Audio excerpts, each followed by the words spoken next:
আচ্ছা, আমরা এখন মেইন গেট দিয়ে ঢুকলাম। আমাদের উপরে যাওয়ার সিঁড়িটা, এই সাইডে একটা রুম আছে। এটা আমরা একটু আবার একটু ক্লিয়ার করি। এটা হলো মেইন এন্ট্রি পরে আমরা এটা ঢুকলাম। যদি আমরা একটু লক্ষ্য করি, এটা হলো আমাদের সিঁড়িঘর। সিঁড়িঘরটা বলি, সিঁড়িঘরের ক্ষেত্রে একটু যে বৈশিষ্ট্যটা যেটা হলো, আমরা ছোট একটা স্টোরের মতো একটা স্টোরের মতো করা আছে এবং সিঁড়িঘরটাকে একটা মানে সৌন্দর্য দেওয়া হয়েছে এবং সাথে বসার জন্য একটা ছোট্ট একটা টুলের ব্যবস্থা করেছে। এবং মজার বিষয় হলো স্টাক আর্কিটেকচার ভিডিও হলো সিঁড়ির যে ডিজাইনটা যদি আপনারা দেখেন, সিঁড়িটাকে আমরা উপরের স্ল্যাবটাকে আমরা কাঠ ইউজ করছি এবং ওয়ালটাকে আমরা একটু পরে দেখাচ্ছি। আমরা এখান থেকে সরাসরি চলে যাবো কিচেন বা ড্রয়িং কিচেন রুম যেটাকে বলা হয়, গেস্ট রুম। যে কোনো গেস্ট আসলে যদি আমরা উপরে নিতে না চাই, সেক্ষেত্রে তারা এখানে নিচে বসানো হয়, যেটা সাজানো আছে অসাধারণ সুন্দর ডিজাইন করা, সাথে মানে টিভি বা ওয়াল ডেকোর অলরেডি ওয়াল ডেকোর ইন্টেরিয়র করা। সাথে এখন আমরা যদি আসি কিচেন প্লেসটা যদি আসি, একদম সুশৃঙ্খল ভাবে সেখানে কিচেন ক্যাবিনেট করা এবং অত্যন্ত সুন্দর কালারফুল ছোট এসি রাখা, জুস বার বা বিয়ার ক্যান অ্যাভেলেবেল রাখা। এই পাশে স্ল্যাবটা আপনারা দেখতে পাচ্ছেন, এটাকে আমরা কাজে লাগানোর জন্য ব্যবহার করি। লাইটিংটা কিন্তু আমার কাছে অসাধারণ লাগছে, অসম্ভব সুন্দর একটা লাইটিং।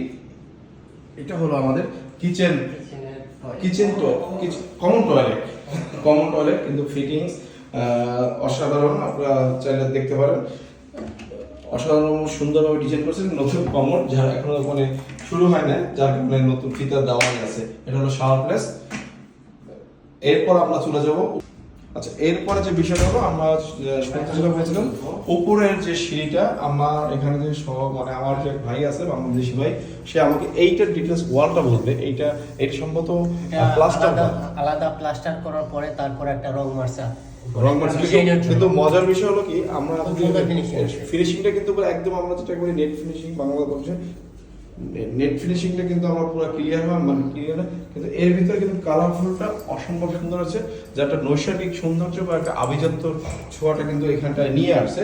এবং আর একটা টেকনিক্যালি বিষয় হলো, ভয়েডের যে আলো, বাহিরের আলোটা আসার জন্য এখানে কিন্তু গ্লাস ব্যবহার করেছে, যে বাইরের আলোটা অ্যাভেলেবল আসার জন্য। আর আর্কিটেকচার ভিউর যদি কথা বলা হয়, তো লাইটিং সিস্টেমটা যদি আপনারা দেখেন, সেটা অসম্ভব সুন্দর একটা লাইটিং সিস্টেম করছে, খুবই সুন্দর আমার দৃষ্টিতে। এখন আপনার দৃষ্টি কেমন মনে হয়? এটা হলো কিচেন স্পেসে যদি আমরা আসি, ডাইনিং স্পেস। ডাইনিং স্পেসে আমরা কিচেনে ঢুকলাম। কিচেনে ঢোকার পর এটা সম্ভবত আমি যদি ওপেন করি, সরাসরি কিচেনের ফ্রিজ একদম প্যানাসোনিকের ফিক্সড করা, যেটা আমরা এটা কখনো কল্পনা করতে পারবো না যে প্রযুক্তি কতখানি আগানো। এক্ষেত্রে একদম প্যানাসোনিকের ফ্রিজ ফিক্সড করা, এখানে ইলেকট্রিক্যাল ওভেন, সমস্ত কিচেনটা কিন্তু অসাধারণ, চিমনি করা, গ্যাস বার্নার অসম্ভব সুন্দর, বেসিন, চাইলে এখানে যে কিচেনে রান্না করে খাওয়ার জন্য যে বইগুলো সে শেপটা করে রাখা আছে। এবং এখানে কিন্তু অতিরিক্ত কালার ইউজ করা হয় না।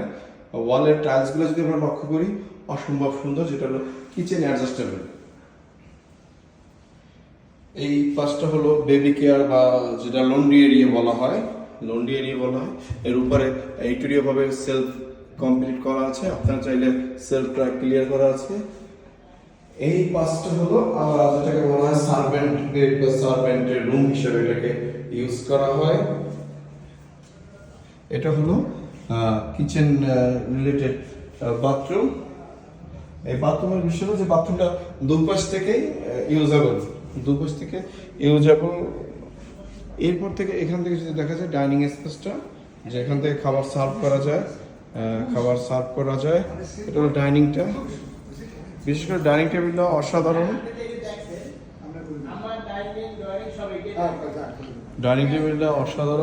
চেয়ারগুলো যদি আমরা একটু দেখেন, চেয়ারগুলো কিন্তু খুবই সুন্দর। এটা হলো ডাইনিং রুমটা, যার সোফাগুলো মানে সাজানো একদম পরিপাটি, কার্পেট দেওয়া আছে। এইখানে লিভিং রুম যেটাকে বলা হয়, এটা ইলেকট্রিক্যাল বোর্ড, বাট ইলেকট্রিক্যালের এটা কি, এটা হ্যাঁ ইলেকট্রিক্যাল বোর্ড। ইলেকট্রিক্যাল বোর্ড, হ্যাঁ। কিন্তু সেটা এতটা সৌন্দর্যের ভিতর নিয়ে আসছে, যেটা অন্য লেভেলে নিয়ে আসছে, যার ক্ষেত্রে একদম গ্লাস দিয়ে আটকানো, কিন্তু মনে হয় যেন শোপিস রাখার একটা স্পেসের মধ্যে এখানে আসছে। এটার পর দিকে যদি আসি, এখান থেকে আমরা সবুজের যে ভিউটা দেখা যাচ্ছে, সবুজের যে ভিউটা, এখানে একদম গার্ডেন করা আছে, যেটা আপনারা চাইলে দেখা যাচ্ছে যে গার্ডেনের পুরা গাছের হিস্টোরি সহ উল্লেখ করা, একদম সুন্দর পরিপাটি। এবং যদি আমি এপাশ থেকে ভিউটা দেখি, এটা হলো ফ্রন্ট সাইড দেখা যায়, এটা হলো ব্যালকনি, ব্যাক সাইডটা ক্লিয়ার করা হলো। দোতলা থেকে আমরা যাচ্ছি আবার সেম তৃতীয় তলায়। এটা হলো একটা ডেভেলপ করে সেল করার জন্য, যেটা হলো এখন এখানে আমরা কিন্তু কোনো বেডরুম পাইনি, এই ফ্লোরটা টোটালি বেডরুম। এটা হলো ওপেন করিডোর। আমরা এইটা কি মাস্টার বেড, আমরা শুরুতে ঢুকবো মাস্টার বেডে। এটা কিন্তু রিডিং স্পেস বা রিডিং, এটা কি রিডিং টেবিল না, রিডিং টেবিল। এই পাশটা হলো যে, এই পাশটা মানে জাস্ট মিরর, ড্রেসিং টেবিল যেটা আমরা বলা হয়। এবং মেয়েদের জন্য একটা চেয়ার, মানে চেয়ারটা হলো আপনার চেয়ার, মানে সব জায়গায় সৌন্দর্য অন্য লেভেলে। এবং উপর থেকে যেটা হলো, উপর থেকে এখন এটার ব্যালকনিটা দেখেন,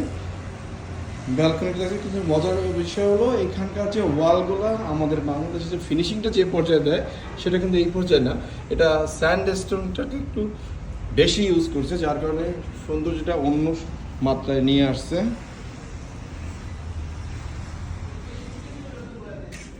লিভিং রুমের জাস্ট বেড রেডি করা এবং লাইটিং সিস্টেমটা কিন্তু অসাধারণ। ইন্টেরিয়র ডিজাইন করা, একদম ইন্টেরিয়র ডিজাইন ফুল ফিল করা। যদি কেউ চায় আজকে কিনে আজকে এসে তার ফ্যামিলি নিয়ে উঠতে পারবে। এটা কিন্তু ডেভেলপমেন্ট থেকে টোটাল রেডি করা। এখন এটা হলো ড্রেসিং যে জায়গাটা, শু রেডি, শু গ্লাস রেডি, ড্রেস রেডি, দুই পাশে দুটো সেলফ আছে, ড্রয়ার করা আছে। এবং এটা হলো বাথরুমের কমোড, বাট শাওয়ার প্লেস। এখানে অবশ্য বাথটাব নেই, শাওয়ার ক্যাবিনেট বা বাথ ক্যাবিনেট যেটাকে আমরা বলি, সেই ভিউটা এখানে কিন্তু শো করা যাচ্ছে। টোটালি অন্য সুন্দর এবং আর্কিটেকচার বা সিভিল ইঞ্জিনিয়ারিং যে ভিউটা আমরা বলি। এবং আপনার লক্ষ্য দেখুন লাইটিং সিস্টেমটা কিন্তু অসাধারণ লাইটিং সিস্টেমটা, এবং সেন্ট্রালি এসি নিয়ন্ত্রণ করা। এরপরে এটা মাস্টার বেডের পরে আমরা চলে যদি আসি, এটা হলো যে চাইল্ড বেড, মানে শিশু উপযোগী। একটা মজার বিষয় হলো শিশুদেরকে যে গুরুত্ব দেওয়া, যে তাদের সকালবেলা যে সে ফ্রেশ হওয়ার জন্য যখন বাথরুমে ঢুকবে, তখন সে যে তার লেভেল অনুযায়ী যে কার্টুন আঁকা, প্রাণীর কার্টুন আঁকা, সে অনেক হ্যাপি হবে। এবং তার ব্রাশ পেস্ট বা যে বিষয়গুলো সবই কিন্তু শিশু নির্ভর, যার কারণে সে সকালে ঘুম থেকে উঠে তার সকালটা অন্য মাত্রা শুরু হয়। এবং এটা হলো চাইল্ড বেড, স্পেস ছোট, চাইল্ড বেড। নিচে দুজন, নিচে এবং উপরে আপনারা যদি দেখেন ফর বিং অনলি ইউজ করা যায়, যে সিঁড়িটা এভাবে করছে বেডটা, যেটা আমরা ভাবতেও পারি না, বা আমাদের আর্কিটেকচার ভিউটা আমরা ভাবে চিন্তা ভাবনা করি। এবং আরেকটা বিষয় হলো যে বাচ্চাদের তাদের যে ভিউটা, তাদের রুমের যে কালার কম্বিনেশনটা, তাদের যে অতিরিক্ত জায়গা নষ্ট করার মতো কোন চিন্তা ভাবনা তাদের নেই। এখানে বয়েজ এবং গার্লস উভয় কম্বিনেশন করেই কিন্তু এই স্ল্যাবটা করা, যার যেটা ভালো লাগে সে তার খেলনাগুলো রাখার জন্য, মানে তাদের রুমটা সে। এবং মজার বিষয়, তাদের ছোট যে টেবিলটা বাচ্চাদের রিডিং টেবিল হোক বা তাদের বিনোদনের যে টেবিলটা, সেটা দেখলেও আপনারা অবাক হয়ে যাবেন যে টেবিলের ডিজাইনটাও কিন্তু অত্যন্ত সুন্দরভাবে করা এবং কার্পেট অত্যন্ত সুন্দরভাবে করা। এরপরে আমরা চলে যাচ্ছি যে এটা মেইন বেড বা চাইল্ড বেড, এবং এটা হলো চাইল্ড বেড 2, মানে একটু সেমি অ্যাডাল্ট হিসেবে যাদেরকে আমরা কাউন্ট করতে চাই, তাদের হিসেবে কাউন্ট করলে তাদের রুমের ডেকোরেশনটা কিন্তু আবার অন্য রকমের, একটু থিম চেঞ্জ বা অ্যাডাল্টদের কাছাকাছি, তো এই জন্য তারা একটু থিমটা চেঞ্জ করে নিচ্ছে, যা দেখতে বা ভিউটা অন্য রকমের। তো এখানে সবচেয়ে বিষয় হলো সকালবেলা ঘুম থেকে উঠেই কিন্তু সে একটা সবুজের স্পেস পাচ্ছে। চাইলে যদি আমরা উইন্ডোটা খুলতে চাই, উইন্ডোটা যদি খুলে দেয়, তাহলে দেখবে এখান থেকে একটা ফ্রেশ এয়ার তার রুমের ভিতরে কিন্তু ঢুকে যাচ্ছে এবং সকালবেলা যদি ঘুম থেকে উঠে এই এয়ার ফ্রেশটা পাওয়া যায় তাহলে সেই দিনটা আশা করি অন্য মাত্রায় শুরু হয়। এটা কিন্তু মালয়েশিয়ার একটা ডেভেলপার কোম্পানি মানে তাদের প্রজেক্টের জন্য করছে, এটা কিন্তু কন্টিনিউ সেল হয়। জাস্ট আমরা দেশ থেকে আসলাম, একটু আপনাদেরকে ঘুরে দেখানোর জন্য চেষ্টা করলাম। ধন্যবাদ।